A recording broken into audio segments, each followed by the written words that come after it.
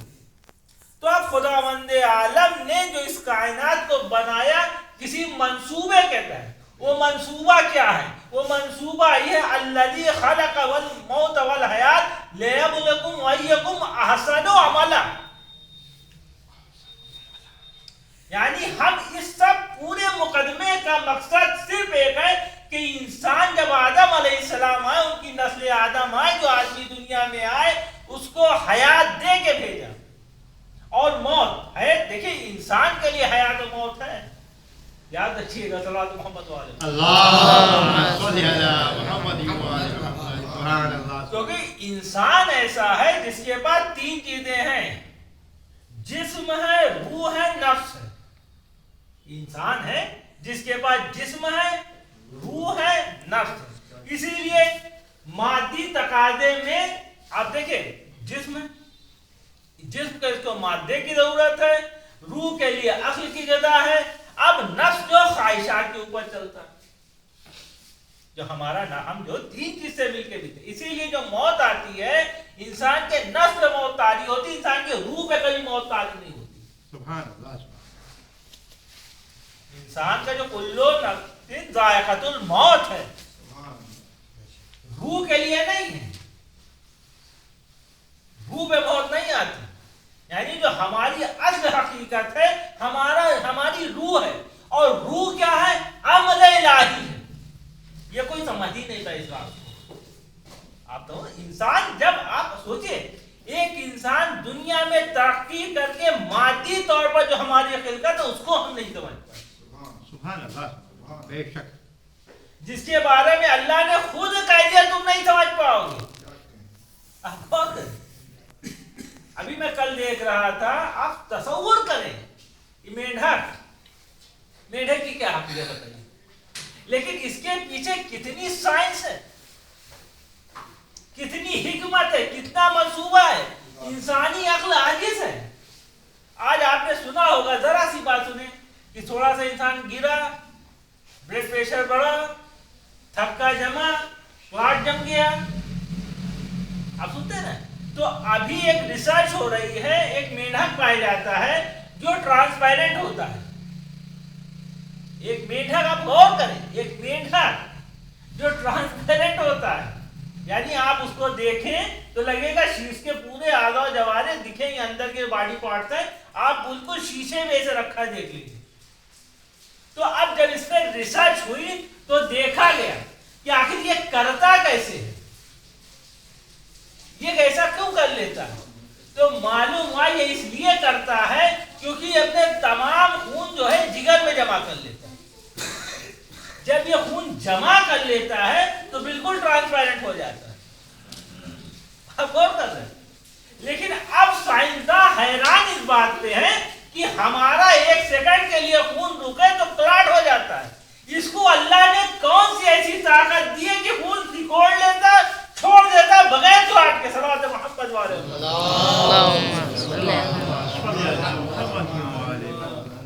آپ بتائیے.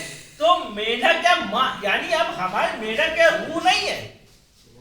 آپ غور کریں تو خدا وہ خدا ہے جس نے اس صلاحیت, اب انسان ریسرچ کر رہا ہے اور تحقیق کر رہا ہے, کاش کہ وہ سسٹم ہم سمجھ جائیں کہ کلاٹنگ جس سے ہوتی ہے, یہ کیسے کلاٹنگ سے محفوظ رکھتا ہے, تو ہم انسانیت کی کتنی خدمت کریں. آپ تصور کریں.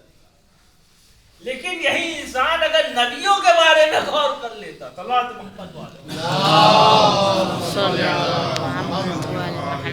یہ سب کیوں ہوتا ہے؟ کیونکہ آخرت کا جب یقین ختم ہو جاتا ہے, انسان دنیاوی اعتبار سے زندہ رہنا چاہتا ہے زیادہ سے زیادہ.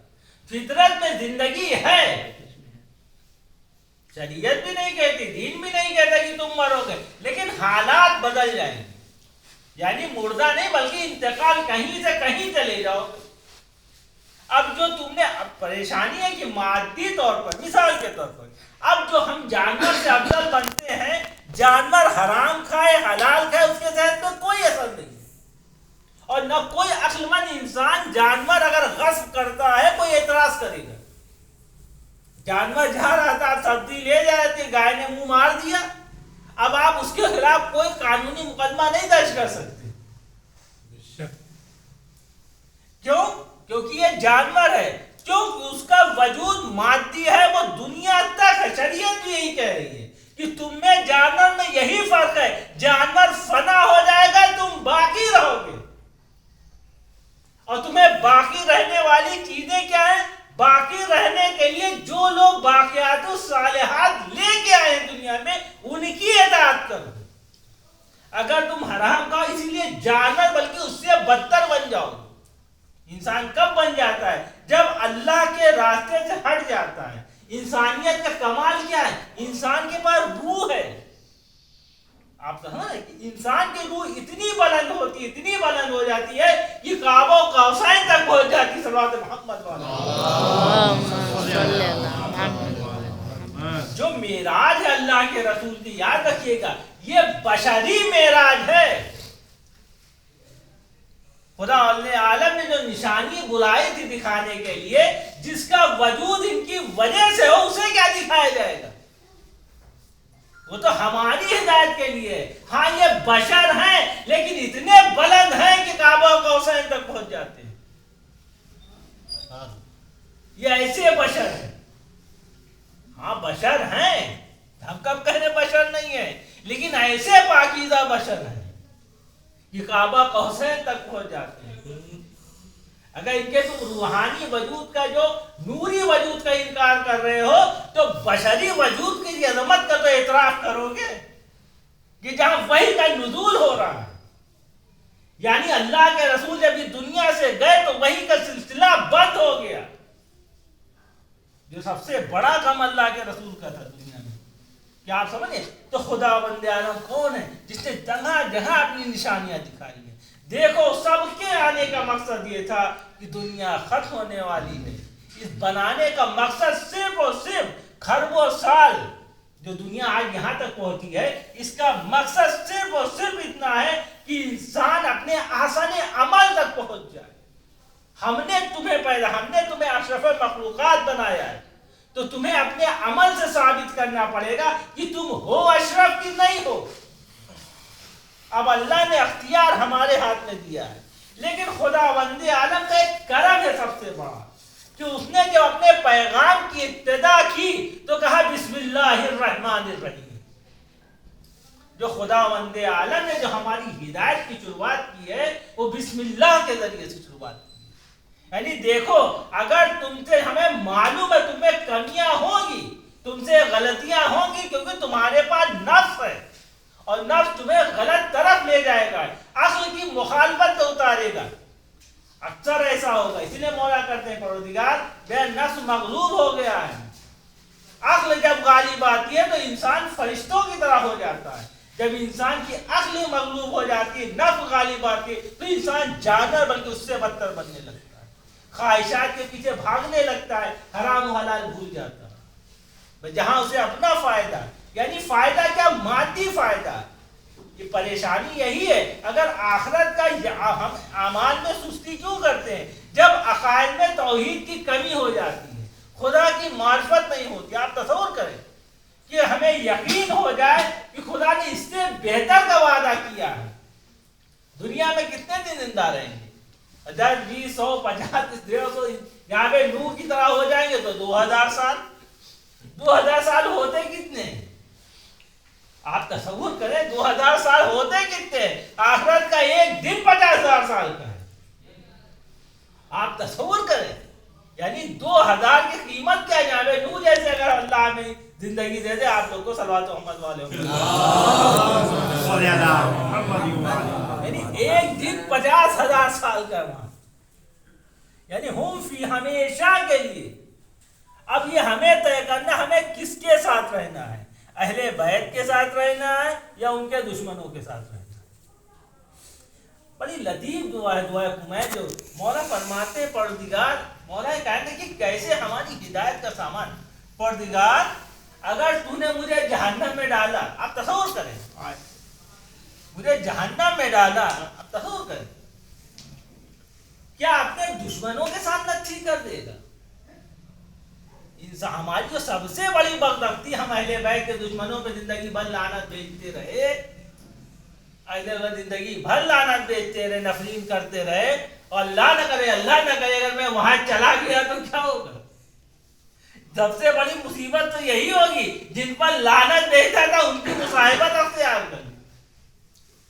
ہمارے پاس سب سے بڑا گرہ جو ہمارے پر ظلم ہوگا یہی ہوگا کہ اللہ کے اہل بیت کے دشمنوں کے ساتھ نچھی کر دیے جائیں. مولا کہتے ہیں میں تیرے عذاب پہ تو صبر کر لوں گا، تو عادل ہے، صبر کر لوں. ہاں میں نے غلطی کی ہے، میں باغی نہیں ہوں، اپنا اقرار کرتا ہوں گناہ کا، اپنے گناہ کا اقرار کرتا ہوں، تیرے عدل پہ تو صبر کر لوں گا، لیکن تیرے دشمنوں کے ساتھ رہنے میں کیسے صبر کروں گا؟ جو تیرے دشمن ہیں، تیرے نبی کے دشمن ہیں. اللہ کا دشمن کون ہے؟ نبی کا دشمن ہے. نبی کا دشمن کون ہے؟ جو فاطمہ کا دشمن ہے. اب تصور کریں کہ اگر خدا نہ خواستہ ہماری شفاعت نہیں ہوئی تو ہم کہاں جائیں گے؟ فاطمہ کے دشمنوں کے ساتھ جائیں گے. لیکن خدا کتنا کریم ہے، شب جمعہ ہے، کہتا ہے دیکھو مایوس نہ ہونا. خدا نے جو اپنی نشانی قرار دی ہے، توحید کی نشانی میں ایک نشانی سب سے بڑی ہے، دیکھو میری رحمت سے مایوس نہ ہونا. میری رحمت سے کون لوگ مایوس ہوتے ہیں؟ جو کافر ہیں. آپ تصور کریں جو خدا نے اپنے وجود کی ایک نشانی بنائی ہے، اگر تم میری رحمت سے امید لگائے ہو تو اس کے مطلب کہ تم موحد ہو. اس سے آسان توحید کون دے سکتا ہے؟ آپ تصور کریں خدا کون ہے جو ہم کو کہہ رہا ہے اگر ہماری رحمت سے مایوس ہو گئے گویا تم نے ہمارا انکار کر دیا. ہمارا اقرار یعنی ہماری رحمت کا اقرار کرو، ہماری توحید کا اقرار ہے. صلوات محمد والے اللہم صلی علی محمد. بس عزیزان اکرام دیکھیں کہ آج شب جمعہ ہے، اتنی فضیلت اس شب جمعہ کی ہوتی ہے. اس میں 3 چیزوں کے لیے ساتھ تاکید کی کہ اپنے بزرگوں کو یاد کرو جو دنیا سے چلے گئے ہیں، اپنے امام زمانہ کو یاد کرو، ہر جزاء الاحسان الا الاحسان. ان کا احسان ہے کہ ان کے صدقے میں خدا ہمیں زندہ رکھے. اس کی وجہ سے ہمیں رزق، تمہاری جتنی تگ و دو ہے ہماری سب ان کے صدقے میں ہے. تمہارا وجود ان کے صدقے میں ہے، تمہاری نسلوں کی بقا ان کے صدقے میں ہے، تمہارے جو گزر گئے ان کی آخرت ان کے صدقے میں سمجھے گی. اس لیے ان کو یاد رکھو اور اپنی موت کو یاد رکھو. موت کو کیوں یاد؟ دیکھیے موت صلوات محمد دیکھیے موت کے یاد کرنے کے معنی ہے کہ موت کی تیاری کرو.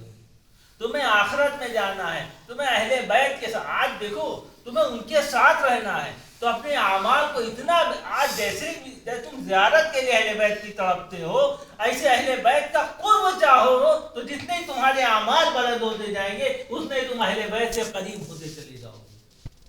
انسان وہاں حسرت کرے گا، کاش تھوڑے اور عمل کر لیتے تو اور غربت کا درجہ بڑھ جاتا اور محبتوں میں اور بڑائی ہو جاتی اور فاصلے کم ہو جاتے. فاصلے اہل بیت نہیں ہے، استغفر اللہ، فاصلہ ہم خود بن جاتے ہیں، ہمارے اعمال بن جاتے ہیں.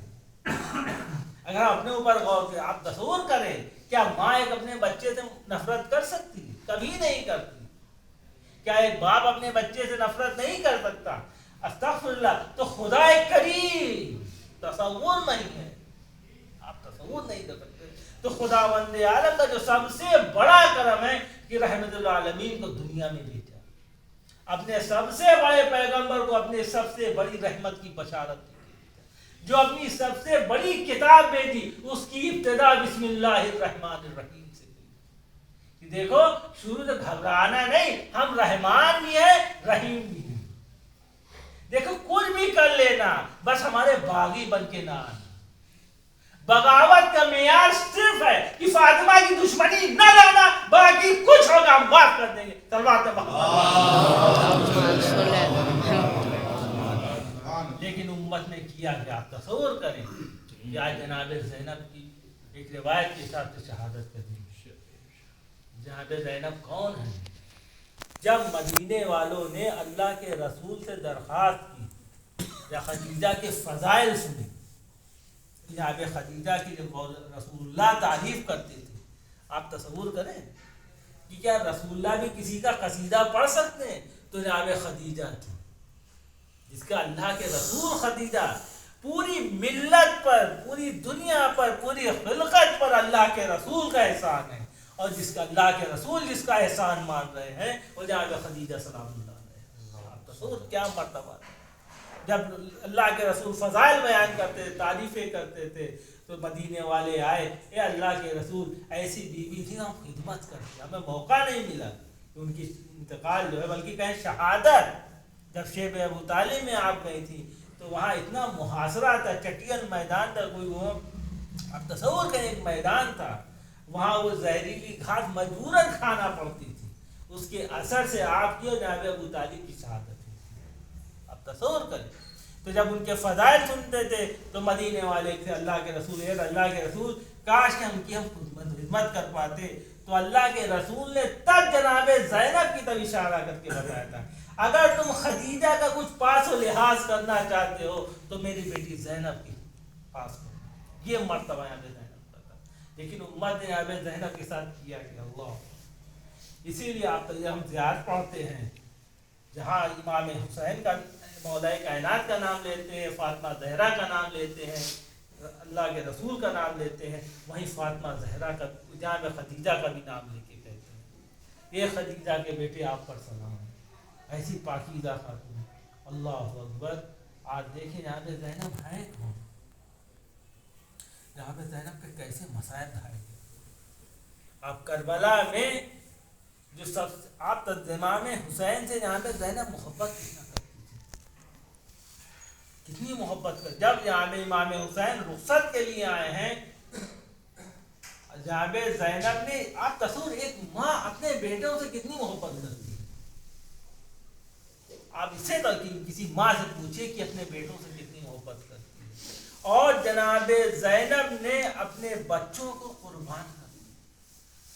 اور جناب زینب واحد خاتون ہے جس نے اپنے احساسات کو بھی قربان کر دیا، ایک آنسو نہیں بہایا، کہیں بھائی کو اذیت نہ پہنچے، بھائی شرمندہ نہ ہو. ایک آنسو جناب زینب نے اور محمد جب بھی ماتم کیا تو حسین کا ماتم. آپ تصور کریں جب جناب زینب کے بچوں کی شہادت ہو گئی، قاسم کی شہادت ہو گئی، تب جناب عباس آتے. آپ تصور کریں جناب عباس، آپ کی جناب زینب کے بچے شہید ہو جائے اور عباس زندہ رہے، کیا بیت رہی تھی آپ کو.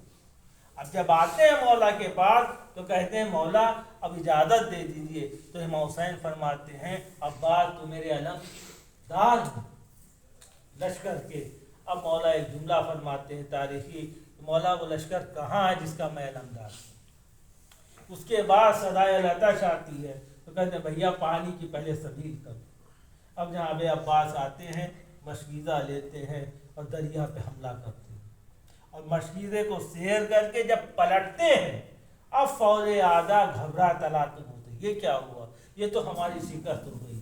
ہم نے تو کہا تھا ایک قطرہ پانی نہیں دیں گے حسین جب تک تم بیعت نہیں کرو گے، ایک قطرہ پانی نجس جانور دریا سے پی لے، لیکن حسین ہم تمہیں پانی نہیں، ہماری تو شکست ہو گئی. عباس نے ہمیں شکست دے دی. اللہ اکبر. اب ہمارے ساتھ آتا ہے لشکر کو غیرت دلاتا ہے. دیکھو یہاں کی پل پل کی خبریں وہاں جا رہی ابن زیاد کے پاس. اگر تم نے یہاں کوتاہی کی اب یہاں لڑ کے مر جاؤ یا اپنے گھر والوں کو زندہ جلوا ڈالو. اس طرح کی جب باتیں ہوتی ہیں تو لشکر سمٹتا ہے، چاروں طرف سے حملہ کیا جاتا ہے. لیکن عباس کی شجاعت کا کیا علم، ایسا تاریخ میں جری بہادر نہیں دیکھا. تاریخ دشمن کی لکھتی ہے کہ ہم نے بہت جنگیں دیکھی لیکن ایسا بہادر نہیں دیکھا جو اپنے گھوڑے کی حفاظت کر رہا تھا, اپنے مشکیزے کی حفاظت کر رہا تھا, اپنے عزم کے ساتھ بڑھتا چلا جا رہا تھا.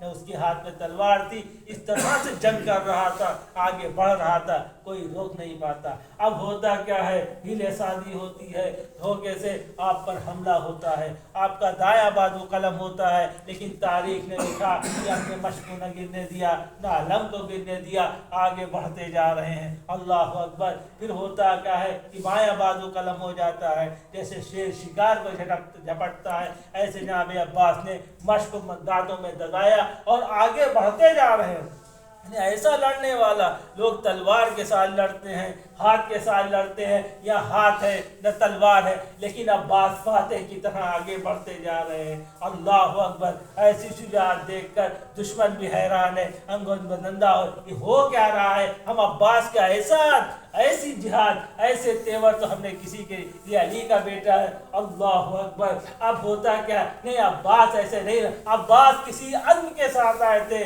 کیونکہ جب وہاں خیمے سے نکلے تھے تو مشق کو علم میں باندھا تھا, کھلا اعلان بتایا تھا, روک سکو تو روکو, دیکھو میں کس لیے آ رہا ہوں, میں پانی لے کے آ رہا ہوں, پانی لے کے جاؤں گا. اللہ اکبر. کہتے جب تک یہ مشق رہے گی عباس گھوڑے سے نہیں گریں گے. اللہ عالم. اب ایک ساتھ 4000 تیر انداز ہوتے ہیں, مشق سکینہ کا نشانہ لیا جاتا ہے, ایک تیر مشق پہ جب لگتا ہے, اللہ اکبر, اب پانی بہا تو عباس کی آنکھ بہ گئی, جب پانی بہا تو اب دربار سے کہتے ہیں دریا کی طرف بوڑھتے ہیں. اب اللہ اکبر. اسی اسنا میں ہوتا کیا ہے, آپ کے ایک گرد لگتا ہے, آپ زمین پہ آتے ہیں, جب زمین پہ تشریف لائے ہیں تو آقا کو مدد کے لیے پکارا. امام حسین آئے, ایک مرثیہ پڑتا ہے, اے عباس تمہارے مرنے سے ہماری کمر ٹوٹ گئی. ہاں دیدار گرامی, عباس رخصت ہو گئے. اللہ اکبر. اب عباس کے علم کو لے کے حسین آتے ہیں, جناب زینب کو دیتے ہیں. جناب زینب ایک برسیہ پڑتی ہے, اے بھیا کل تک جو آگے تمہارے خوف سے جاگا کرتی تھی وہ سوئے گی, اور کل تک جو آگے سویا کرتی تھی چین کی نیند اب جاگے گی. ہاں زادارو بعد عباس اہل حرم کو کبھی سکون نہیں ملا, کبھی تماچے لگے, کبھی خیمے جلے, کبھی کوب و شام کے تانے سنے, کبھی شام کا زندان.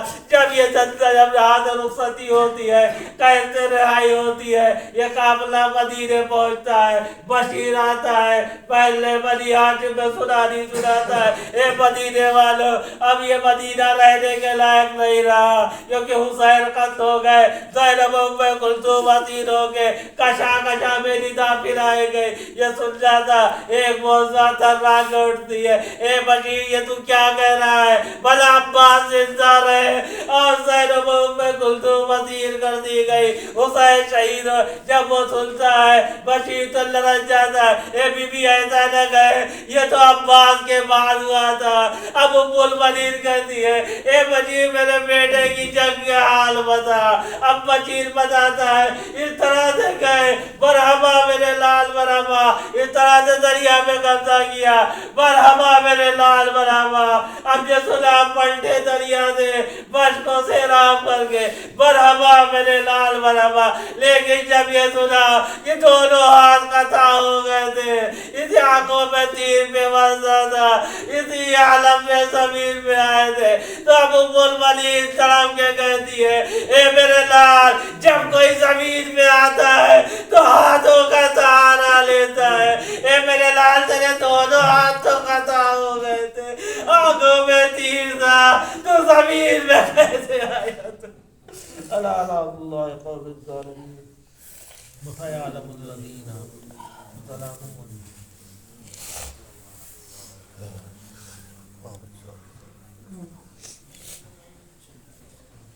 حضرات خدای شیخ برہم عتیم بخش ہے تو زہرا بیگم بنت علی